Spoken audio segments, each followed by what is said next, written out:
Kementerian Koordinator Bidang Kemaritiman dan Investasi mempersembahkan Marves Podcast, Arungi Lebih Dalam. Hai tim Marves, kembali lagi dalam Marves Podcast. Kali ini bersama saya Hendra Agung Permana. Masih dalam suasana Idul Fitri, saya mengucapkan selamat Idul Fitri 1422 Hijriah bagi tim Marves yang merayakan. Mohon maaf lahir dan batin. Marves Podcast kali ini akan membahas mengenai sesuatu hal yang penting yang dapat membawa kemajuan bagi bangsa Indonesia, yaitu mengenai kebijakan kemaritiman. Sebagaimana kita ketahui bahwa Indonesia merupakan negara kepulauan terbesar di dunia dengan luas wilayah perairan dari data terbaru dari Pushydros dan BIG mencapai 6,4 juta kilometer dan panjang garis pantai 108 km persegi yang merupakan terpanjang kedua di dunia. Untuk membahas mengenai kebijakan kemaritiman ini telah hadir di tengah-tengah kita tamu istimewa yang juga merupakan warga Marves, yaitu yang pertama adalah Bapak Dr. Andreas Divi Patria. Beliau merupakan Kepala Biro Komunikasi di Kemenko Marves. Selamat siang Bapak. Siang Kang Indra. Ya. Dan yang kedua adalah Bapak Dr. Tukur Ramio. Beliau adalah senior sesepuh kita, juga merupakan sekarang tenaga pendukung Menko Maritim bidang kebijakan kemaritiman. Selamat siang Bapak. Selamat siang. Apa kabar Bapak? Alhamdulillah. Mohon maaf lahir batin. Mohon maaf lahir batin ya Pak. Ya. Baik Bapak, sebagaimana kita ketahui tadi seperti yang saya bilang bahwa Indonesia merupakan negara yang mempunyai potensi maritim yang besar. Dengan posisi geostrategi seperti itu di antara dua samudra, di antara dua benua itu, dan kekayaan alam yang terkandung di dalamnya, tentunya perlu pengelolaan untuk mencapai tujuan bersama sebagaimana diamanatkan di Undang-Undang Dasar 1945, yaitu mensejahterakan kehidupan bangsa dan lain sebagainya. Nah, terkait dengan kebijakan kemaritiman, Pak,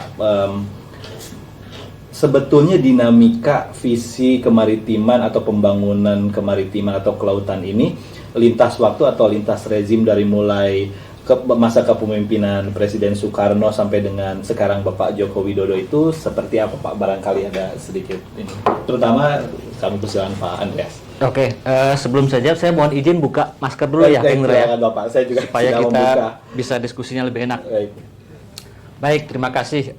Ini menarik nih Kang Indra. Iya Bapak. Kalau kita lihat dari sejarah bangsa ini dari zaman kemerdekaan diproklamasikan oleh Bung Karno sampai pada masa saat ini, di setiap periode pemerintahan itu ternyata kalau kita baca buku sejarah itu semuanya punya kebijakan-kebijakan atau urusan-urusan yang cukup kuat tentang kemaritiman.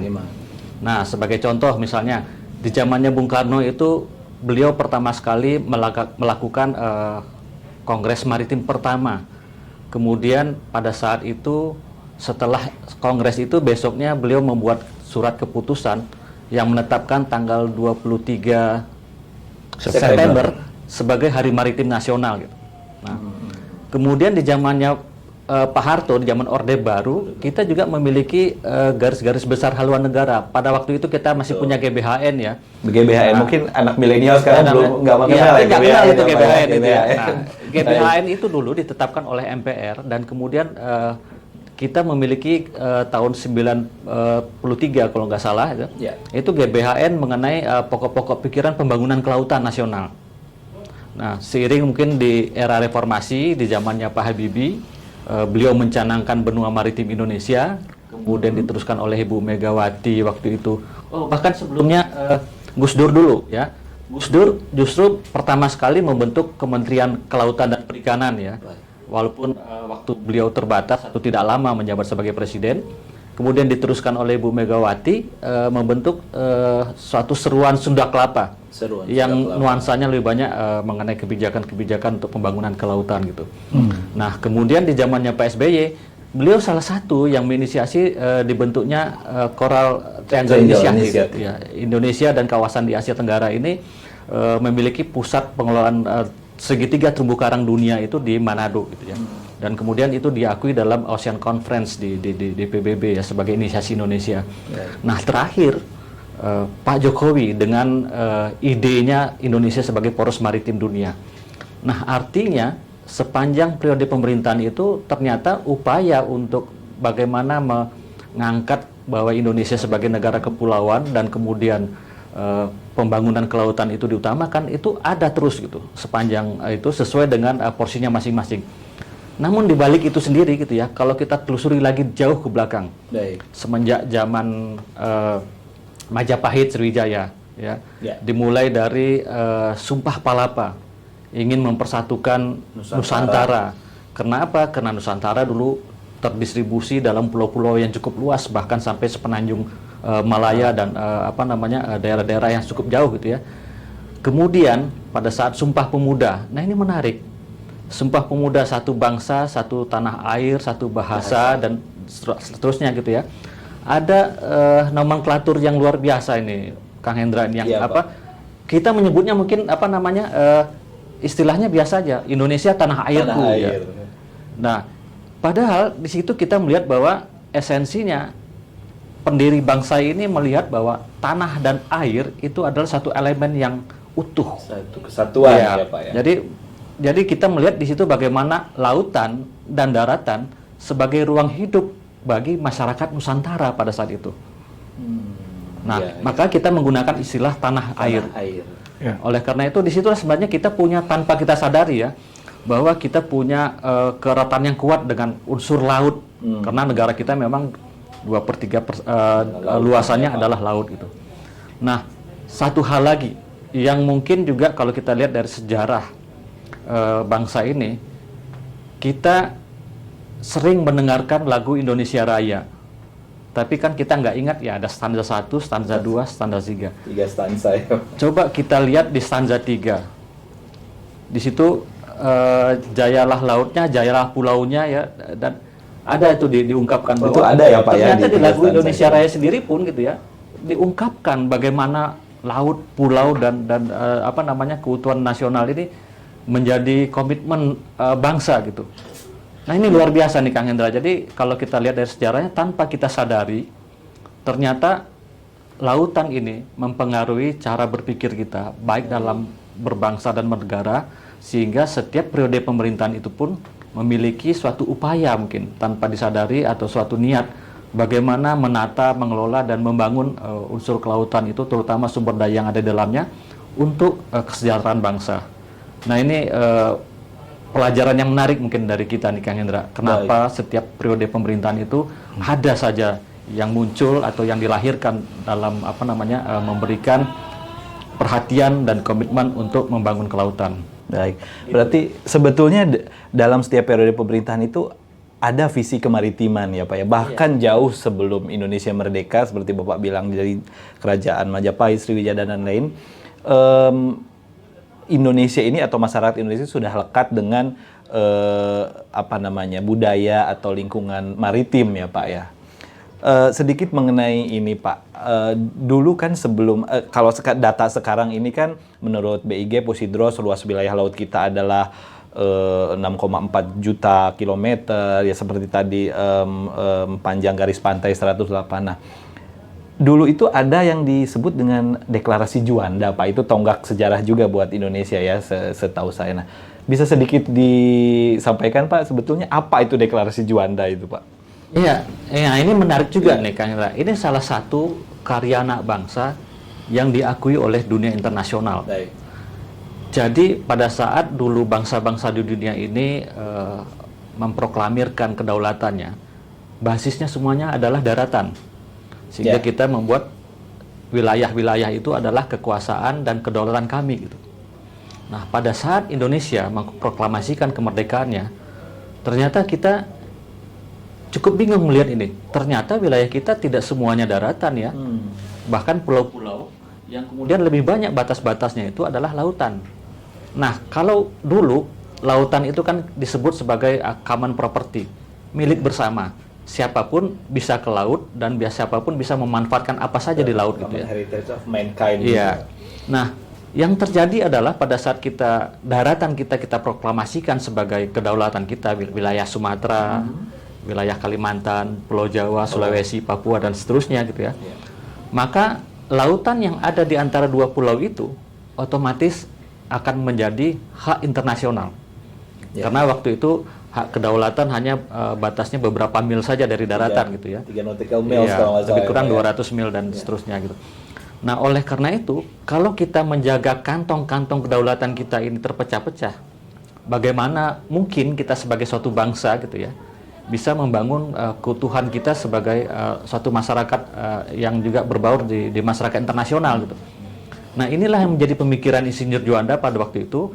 Akhirnya beliau menggagas apa yang disebut dengan negara kepulauan. Archipelagic state ya.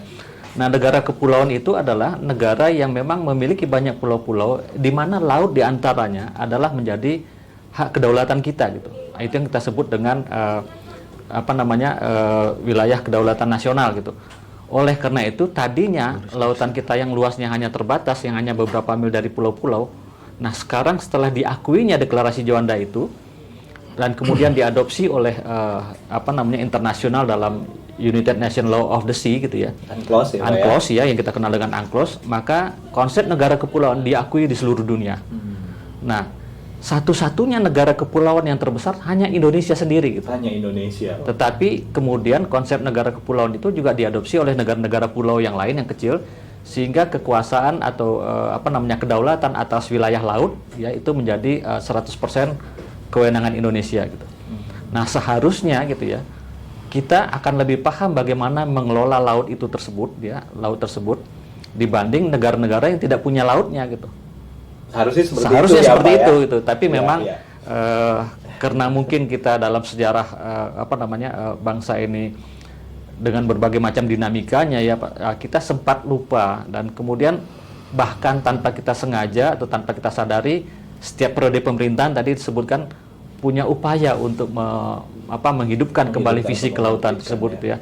Nah, memang tentu saja cikal bakalnya adalah pada saat deklarasi Juanda mampu mengklaim laut-laut itu sebagai milik Indonesia gitu. Sehingga Indonesia memiliki suatu kawasan yang utuh, kedaulatannya berada di tangan Indonesia, yang tadi sebelumnya adalah terpecah-pecah merupakan kantong-kantong kepulauan gitu.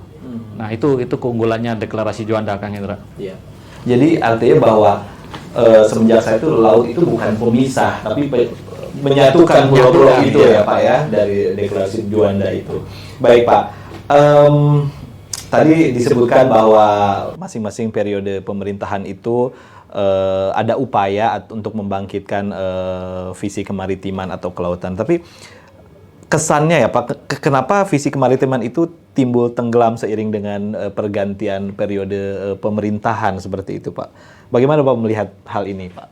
Nah, ini menarik nih Kang Indra. Mungkin ini akan sedikit lebih filosofis menjawabnya ini. Kita tahu dari dulu ada upaya-upaya itu tetap terjadi, dan tetap setiap periode pemerintah tetap ada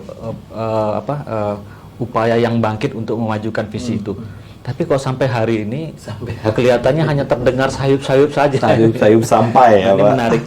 Pertama, dari filosofis itu tadi betul Kang Indra bahwa kita tidak menyatakan laut itu sebagai pemisah. Makanya kita sering ada istilah yang mengatakan zamrud di Katulistiwa itu. Ya, Pak. Lautan yang ditaburi oleh pulau-pulau. Jadi pulau-pulau itu menaburi lautan. Jadi bukan pulau-pulau itu terpisah oleh lautan. Tapi itu menaburi lautan ya Pak. Kita adalah suatu laut yang luas yang ditaburi oleh pulau-pulau. Nah, kita menyatakannya begitu kan, karena memang jumlah pulaunya sangat luar biasa, yang paling termasuk pulau-pulau yang paling banyak ya di dunia, Indonesia. Nah, kemudian memang karena lemahnya literasi kita tentang laut, pengetahuan kita tentang laut gitu ya. Kalau kita lihat dari sejarahnya dulu, mungkin nenek moyang kita sangat menguasai bagaimana hidup dan beraktivitas di laut. Tetapi karena literasi kita tentang laut itu kurang dan kita tidak paham gitu ya, sehingga yang muncul dalam setiap periode pemerintahan itu boleh kita katakan hanya parsial aja, hanya momentum-momentum sesaat, dan kemudian baru semangat-semangat yang digelorakan dalam satu event-event tertentu, tapi belum turun membumi dalam kerja nyata, dalam rencana-rencana aksi, dalam program pembangunan dan sebagainya gitu. Sehingga memang konsep-konsep besar ini harus dijembatani dalam suatu proses perencanaan yang akan lebih real, yang lebih operasional gitu. Tapi banyak aksi pun tanpa ada konsep yang membungkusnya dalam satu arah tertentu juga akan berantakan, kan? Karena arahnya tidak fokus itu. Sehingga ide dari setiap periode pemerintahan itu harus dibungkus dalam suatu konsep yang mampu menyatukan bagaimana aksi-aksi yang banyak tadi itu menjadi fokus dalam satu tujuan gitu. Nah, yang terjadi kenapa sayup-sayup? Karena setiap periode itu ada aksi, tapi hanya dalam fokus-fokus tertentu saja. Jadi masing-masing aja ya Pak, sektor gitu. Jadi kemudian setiap periode lagi diulang lagi dari nol. Dari nol lagi. Diulang lagi dari nol pada periode selanjutnya dan seterusnya gitu. Jadi seperti Pertamina aja, kita setiap periode mengulang dari nol nol. Dan kita nggak pernah maju-maju kalau gitu kan. Ya, Pak. Sehingga kita memang butuh suatu konsepsi yang berjangka panjang. Jadi kalaupun setiap periode kita mulai dari nol bisa mencapai 2, tapi seterusnya kita akan mulai dari 3 untuk menuju 5 gitu. Ada keberlanjutan, ya, Pak, ada kontinuitas. Demikian juga sebegitu, sehingga kita bisa mentargetkan dalam jangka panjang 5 tahun, 10 tahun, 15 sampai 20 tahun kita punya satu akumulasi yang memang betul-betul bersinambungan dan bertambah maju gitu. Tapi kalau setiap periode kita mulai dari nol kan kita maju mundur di situ juga itu kayak poco-poco jadinya. Poco maju mundur ya, Pak. Baik, terima kasih Pak Andreas. Saya sekarang ke Pak Lam ya Pak. Pak, banyak pengamat menilai bahwa pemerintahan sekarang ini terkesan tidak serius menggarap sektor kemaritiman. Bapak setuju dengan pernyataan ini? Saya izin juga menepas ya. Boleh juga Pak, sambil ngopi Pak. Oh iya, kita ngopi dulu. Ngopi dulu Pak. Yang kedua saya izin ngopi dulu. Baik. Ini kopinya beneran loh. Iya, kopinya beneran. Jadi, tapi sebenarnya begini, Kang Hendra, ini sebenarnya kebalik pertanyaannya. Iya, gimana Pak? Harusnya yang menjawab ini Mas Andreas sih. Oh iya. Masih pemerintahan. Gitu. Baik. Saya ini kan salah satu kaki saya ini sudah di luar pemerintahan. Cuman ya kalau saya ditanya seperti itu, ya saya kurang setuju.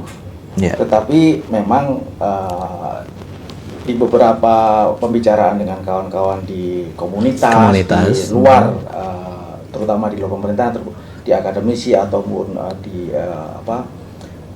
jaringan-jaringan komunitas keilmuan gitu, memang sering mempertanyakan itu, kok sepertinya nggak serius ya. Yeah. Nah mungkin karena waktu 2014 sangat kuatnya Pak Jokowi ya, waktu beliau mengatakan jangan lagi memunggungi laut, terus disambung dengan pidato beliau waktu di pertemuan internasional tentang poros maritim dunia. Poros maritim itu kan dunia. Waktu itu semangatnya 45 tuh. Banyak sebetulnya aksi-aksi atau kegiatan-kegiatan yang kemudian create dan oleh baik pemerintah maupun yang akademisi untuk menjawab itu. Jadi sebetulnya kalau dibilang mungkin pemerintah masih serius, tetapi memang saya mungkin mengulang dari tadi yang disampaikan Mas Andreas, masalah literasi ini. Kembali lagi literasi ya Pak, saya mau mengatakan itu. Apa yang dikerjakan pemerintah, walaupun itu mungkin adalah terkait dengan laut, tetapi karena kita ini adalah negara kepulauan yang punya tanah air, itu tidak harus dicap maritim gitu kan, tapi itu yang kelihatannya banyak sekali sebetulnya kegiatan-kegiatan itu sebetulnya masuk skop kemaritiman, tetapi karena tidak ada judul maritimnya dianggap tidak. Ya. Jadi banyak sekali seperti itu. Nah ini yang sebetulnya kita perlu memperkuat itu dan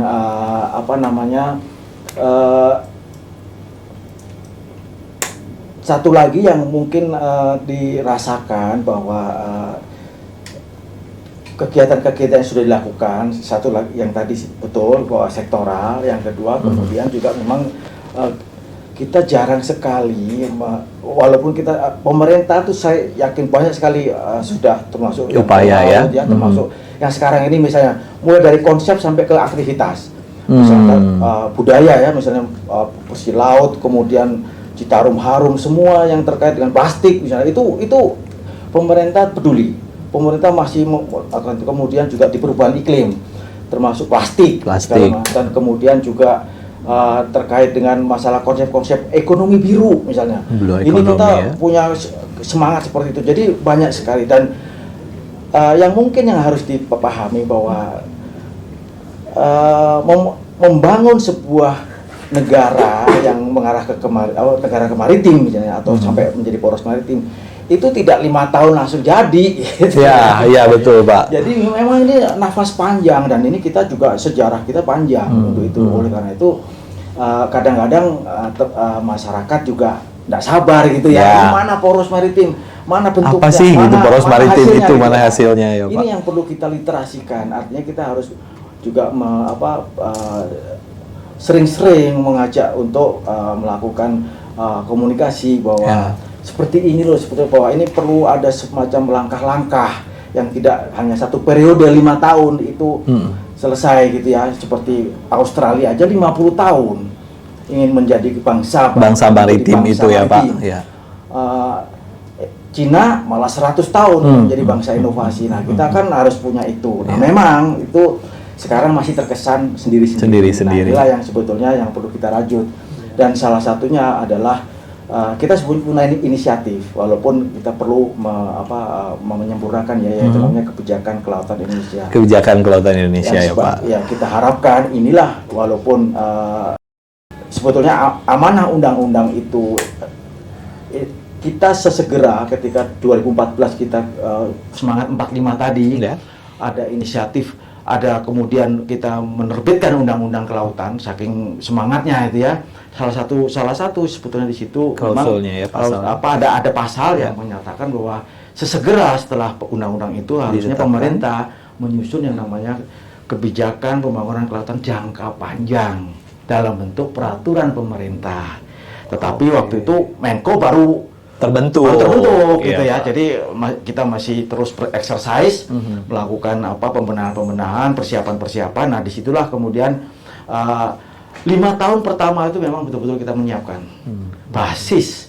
Kalau mau bangun segala sesuatu kan kita mesti tahu yang kita punya apa sih, kita udah sampai mana, mana yang sudah siap gitu kan. Betul, ini yang perlu kita siapkan. Nah, itu jangan terus kemudian masyarakat menganggap wah ini pemerintah sudah mulai tidak kurang perhatian nih, tidak, tapi kita sedang menyiapkan itu.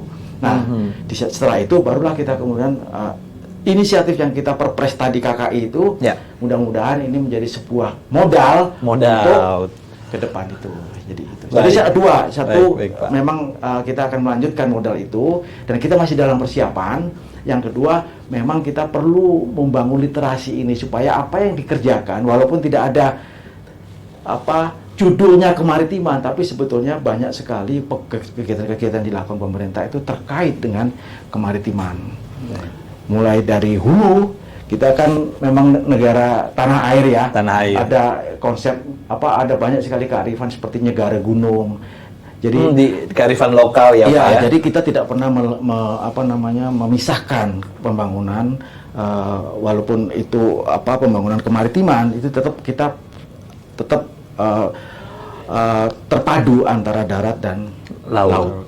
Iya Pak, berarti dari Bapak dan Pak Andreas ini bahwa literasi mengenai kemaritiman ini sangat penting ya Pak. Ya, terutama saat-saat ini ya. Khawatirnya juga bahwa yang pemerintah sudah banyak melakukan, tetapi banyak yang tidak dipahami bahwa itu sebenarnya bagian juga dari kemaritiman. Karena sejauh ini barangkali mungkin teman-teman tim Marves ini juga belum sepenuhnya memahami bahwa atau hanya memahami bahwa kemaritiman itu terbatas pada kelautan. Tidak, seperti itu ya Pak ya. Jadi sementara kemaritiman itu juga aspeknya tidak hanya kelautan, luas, selain kelautan juga lain-lain. Baik Pak, selanjutnya ke Pak Andreas kembali. Ini Bapak kan tiap hari nih berkutat dengan soal kebijakan kemaritiman atau kelautan ini. Sebetulnya Pak, visi seperti apa sih yang diharapkan pada masa mendatang untuk mewujudkan kita menjadi poros maritim dunia ini? Seperti apa visi yang ingin dicapai gitu Pak? Ya, ini sulit jawabnya nih Kang Hendra. Karena kalau kita sebut visi atau visi nasional, tentu memang ini harus menjadi pemikiran dari segenap unsur dari rakyat Indonesia ini sendiri. Tetapi kita yang belajar tentang laut, tentu kita bisa nanti mencoba merumuskan atau memeras sebenarnya apa yang paling penting ya, atau kita siapkan untuk pembangunan kemaritiman atau kelautan pada masa yang akan datang. Pertama, kita tentu saja wilayah ini adalah modal dasar wilayah Indonesia ini ya. Jadi secara geografis memang kita kan punya 2/3-nya itu adalah lautan, ya, sepertiganya daratan. Ya. Nah, tentu saja wilayah yang luas itu harus memberikan manfaat kepada kita. Bayangkan kalau kita banyak laut kan, kita hanya menjaganya saja, hanya melihara aja. Oh, duit kita habis menjaga itu, tapi kita nggak ngapa-ngapain, kita nggak manfaatin, kita tidak dapat manfaat dari situ gitu. Nah, seharusnya karena dia adalah unsur yang terbesar atau terluas dari negara itu, tentu dia harus bisa memberikan manfaat. Manfaat apa saja, baik manfaat ekonomi untuk kesejahteraan bangsa, dan kemudian juga tentu saja manfaat secara komparatif bahwa posisinya Indonesia itu memang sudah memberikan keuntungan yang luar biasa. Nah, tentu saja manfaat komparatif itu harus kita transformasikan menjadi manfaat yang bisa berkompetisi dengan negara-negara di dunia. Nah, oleh karena itu memang karena laut banyak mempengaruhi kehidupan kita, Kang Hendra. Tentu dia harus menjadi suatu yang melekat dalam kultur atau budaya kita, literasi dan sebagainya gitu. Nah, esensinya apa? Kita harus mampu menumbuhkan inovasi-inovasi itu terhadap pembangunan kelautan. Kita harus mampu menumbuhkan pengetahuan-pengetahuan yang banyak dari lautan itu. Nah, kalau kita punya inovasi, punya pengetahuan, dan kita juga punya keterampilan memanfaatkannya, tentu saja laut ini akan menjadi peradaban baru bagi kehidupan kita sebagai bangsa. Oleh karena itu tidak salah kan kalau kita menganggap visi kita ke depan adalah untuk bagaimana menjadikan Indonesia ini sebagai pusat peradaban maritim. Pusat peradaban maritim. Coba bayangkan ya, dari Sabang sampai Merauke, panjangnya itu kalau kita hitung dengan kelilingnya bumi, maka 1/8 bumi itu ada di situ. Dan kemudian satu-satunya negara di daerah tropis yang memiliki pulau yang sangat banyak, lebih kurang 17.000 pulau ya kita ya Pak ya. Nah, masa kita harus belajar ke negara-negara subtropis atau negara-negara kontinen yang nggak punya laut? Yang nggak punya laut. Tentu kita yang punya. Oleh karena itu, kalau ingin mengelola laut, dunia seharusnya belajar ke Indonesia. Kenapa? Karena Indonesia adalah pusat peradaban dari maritim itu sendiri. Nah, itu sebenarnya yang harus kita cita-citakan. Kenapa? Itu menjadi cita-cita, yaitu tadi. Karena pertama, inovasi, pengetahuan, ya, knowledge tentang itu harus kita raih. Baik. Intinya itu, Kang. Iya, Pak.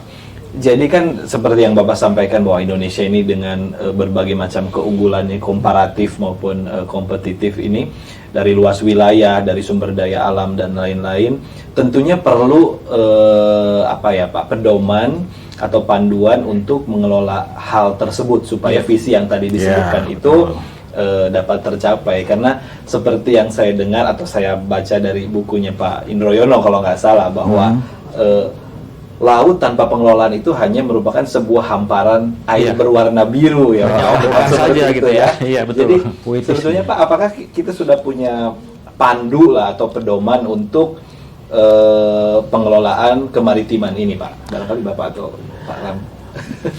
Jadi kalau itu sebetulnya ada sebetulnya kita sudah pernah Kemenko Kemaritiman dan Investasi, dulu Kemenko Kemaritiman sudah pernah menggagas butuhnya sebuah semacam kayak acuan rangka acuan gitu bagaimana. Dan ini waktu itu sempat di 2017 itu dikeluarkan yang namanya kebijakan kelautan Indonesia itu ya, Pak. Harapannya menjadi panduan, tetapi memang karena waktu itu kita semangatnya adalah yang penting kita punya acuan dulu, kita punya pedoman dulu. Tetapi untuk kita sadari juga bahwa kebijakan kelautan Indonesia ini ada hal-hal yang perlu kita tambahkan. Belakangan saja, yang penting kita punya dulu, pedoman, gitu, punya basis pedoman untuk bekerja gitu ya, yaitu kebijakan kelautan Indonesia. Nah, ini sebetulnya yang diharapkan oleh undang-undang itu pedoman. Jadi adanya kebijakan pembangunan kelautan jangka panjang sebagai pedoman, sebagai acuan. Artinya Pak, jangka panjang itu lewat satu periode pemerintahan, seperti itu ya Pak ya? Zaman dulu kita mengenal adanya Repelita GBHN ya, GBHN. Itu jangka panjang itu kita kita definisikan sebagai pembangunan 25 tahun. Nah, setelah reformasi jangka panjang itu 20 tahun kita perpendek ya. Itu biasanya diformulasikan ke undang-undang. Undang-undang RPJP 20. Jadi jangka panjang itu sekarang ini kita 20 tahun. Sementara jangka menengah 5 tahun. Nah, yang diharapkan adalah kita punya jangka panjang itu. Nah, itulah yang sebetulnya yang kita sebut dengan peta jalan atau haluan, roadmap. Nah, kalau orang laut mengatakan haluan. Karena di laut kan nggak ada jalan. Kalau di darat ada jalan, namanya peta jalan. Kalau di laut ya peta haluan ya kita jadi. Nah, ini yang sebenarnya diinginkan. Nah, itulah kenapa saat ini kita juga sedang menggagas juga bagaimana mentransformasi kebijakan kelautan Indonesia yang sudah kita punya dan yang dalam bentuk Perpres ini betul-betul menjadi sebuah dokumen kerangka besar pembangunan itu jangka panjang yang nanti akan menjadi acuan pembangunan. Nah, mudah-mudahan dengan ini itu pembangunan kelautan itu lebih terlihat, lebih sinergi, lebih menyeluruh, komprehensif dan terpadu gitu ya. Dan ini juga sebetulnya juga yang sudah di catatan legislatif waktu 2018 yang sudah disampaikan ke Pak Jokowi. Nah, di situ disampaikan bahwa perlunya haluan, perlunya sebuah haluan jangka panjang untuk sebagai pedoman untuk pembangunan. Dan itu juga yang dibisikkan pada saat Pak Menko dilantik dalam Kabinet Indonesia Maju di 2019. Salah satu periode kedua, salah satunya adalah untuk tetap mencari terobosan-terobosan menjadikan Indonesia sebagai poros maritim dunia. Nah, salah satunya adalah yang digagas ini adalah mengembangkan KKI yang sudah kita punya untuk menjadi haluan yang peta jalan sesungguhnya dalam bentuk pembangunan kebijakan jangka panjang 20 tahun. Itulah kenapa kita coba 2045 ini menjadi tahun bersejarah ini. Momentum. 100 tahun Indonesia merdeka itu 2045 dan mudah-mudahan di 2045 juga kita bisa mulai menjadi mewujudkan kepada dunia bahwa Indonesia adalah pusat peradaban maritim 2045. Nah, itu. Jadi memang belum ada, tapi sekarang ini sedang kita gagas. Ya. Jadi melengkapi penjelasan Pak Ramyo, ini menarik ini tadi kan kita ketahui ya bahwa setiap periode pemerintahan itu ada suatu niat atau suatu visi yang dilakukan untuk mengangkat bagaimana pembangunan kelautan atau aspek kemaritiman menjadi suatu identitas nasional gitu. Tapi kan berhenti di situ saja gitu. Nah, kita mengharapkan sebenarnya perencanaan jangka panjang ini mampu menghimpun itu semua. Jadi itu sebenarnya pemikiran-pemikiran anak bangsa yang mungkin secara parsial ya muncul di era atau di zamannya masing-masing gitu ya. Gitu. Nah, belajar dari itu kita satukan itu semua untuk kita kita sumbangkan kepada bangsa ini dalam perencanaan 20 atau 25 tahun mendatang. Jadi kenapa demikian? Sepertinya memang kita tidak bisa. Kalau kita sekarang misalnya berpikir hanya untuk era pemerintahan saat ini, terus pemerintahan berikutnya terserah ganti lagi, maka sampai kapanpun kita akan selalu mulai dari nol, seperti Pertamina lagi ya, Pak. Jadi, tetapi supaya kita punya kesinambungan, maka kita harus merajut itu menjadi suatu perencanaan yang utuh ya 25 tahun ke depan atau 20 tahun ke depan, sehingga kita tahu 20 tahun lagi kita akan menjadi apa. Nah, siapapun nanti partai politik yang akan menang, siapapun pemerintah yang berkuasa, maka rakyat Indonesia punya visi, punya niat bagaimana ini berkesinambungan terus mencapai dalam 20 tahun ke depan gitu. Karena kalau kita lihat 20 tahun ke depan ya lebih kurang ada 4 kali pemilu kan. Betul, Pak. Tentu saja 4 kali pemilu itu kita harapkan adanya suatu kesinambungan, adanya keberlanjutan dari setiap aktivitas pembangunan gitu. Nah itu yang menarik. Dan yang kedua, ini pemilihan kata-kata haluan ini menarik nih. Saya juga dapat cerita dari teman-teman ini di Bappenas. Jadi tidak serta-merta atau semata-mata haluan, tapi ada ceritanya Ada juga ceritanya ya Pak ya. menarik gitu. Baik. Jadi ternyata kalau kita lihat pertama kali Bung Karno itu dulu sebelum 2 tahun setelah kita memproklamasikan kemerdekaan kan kita sibuk dengan perang kemerdekaan, agresi militer dan sebagainya gitu ya. lain-lainnya. Maka di tahun kedua, ketiga baru pemerintah baru bisa menyusun struktur organisasinya. Waktu itu dibentuk suatu Biro Perencanaan Nasional kalau nggak salah ya. Itu yang menjadi cikal bakalnya Bappenas.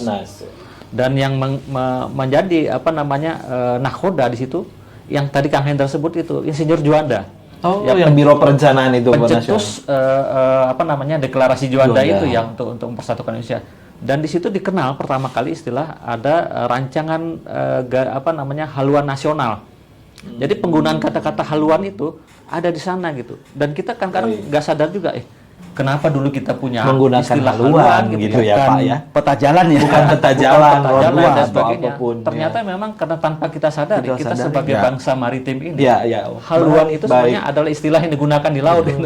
Sebetulnya banyak istilah-istilah yang istilah-istilah yang ada di pemerintahan itu dari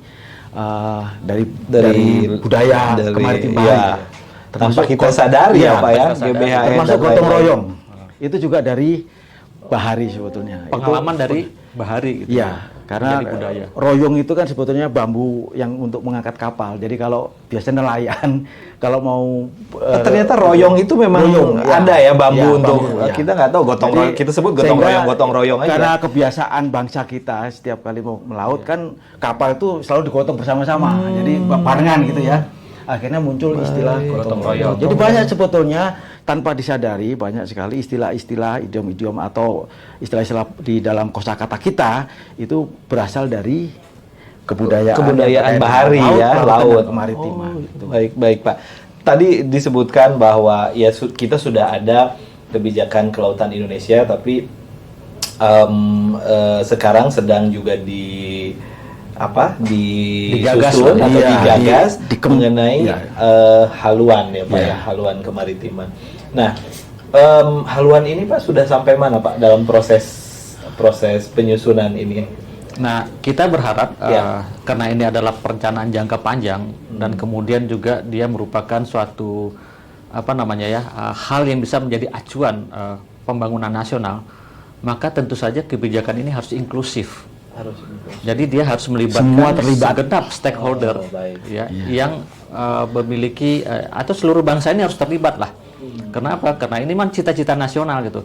Dan harapannya nanti ini bisa diadopsi dalam struktur resmi dalam pemerintahan itu seperti misalnya undang-undang perencanaan pembangunan jangka panjang dan seterusnya gitu ya. Tetapi bagaimana konsep ini disusun memang diinisiasi oleh teman-teman dari Kemenko Marves ya. Tetapi kemudian ini harus menjadi muatan yang melibatkan semua pihak, seluruh stakeholder. Dan kemudian itu dimulai dari perguruan tinggi, NGO, pemerintah daerah, itu semua terlibat ya, Pak? gitu ya. Nah, itu kita harapkan semua nanti berkontribusi mematangkan muatan-muatan itu gitu, dan kemudian memang harus kita libatkan bahwa ini harus menjadi milik nasional. Nah, itu sebenarnya. Jadi sejauh ini memang kita sudah menyiapkan inisiasi dasarnya. Jadi konsep awal. Dan konsep awal ini sebenarnya yang harus dibedah lagi oleh para pakar, akademisi, pemerintah pusat, pemerintah daerah, kementerian teknis, dan seluruh unsur lah yang terkait dengan itu gitu.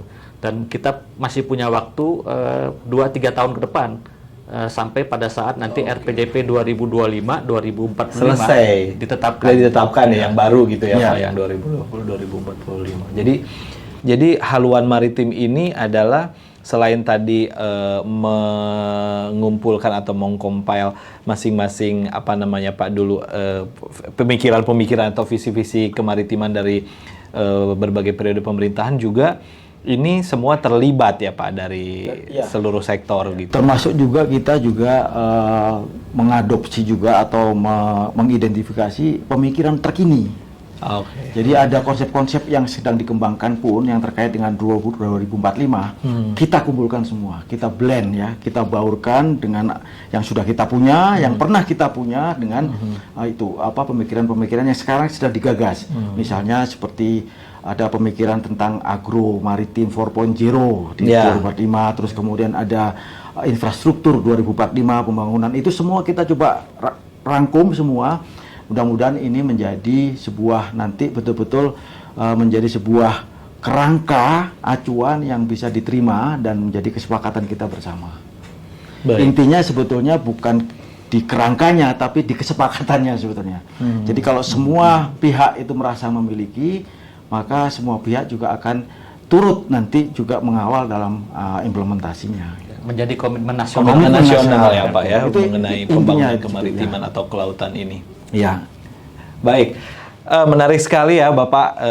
Terima kasih atas kehadiran Pak Andreas dan Pak Ram pada kesempatan podcast kali ini mengenai haluan maritim. Kita harapkan bahwa penyusunan haluan maritim ini dapat berjalan dengan lancar sehingga apa yang menjadi cita-cita para founding fathers negeri ini terkait dengan Indonesia sebagai pusat peradaban maritim dapat tercapai. Demikian podcast Marves Podcast pada kesempatan ini. Kita berjumpa lagi di Marves Podcast selanjutnya. Terima kasih.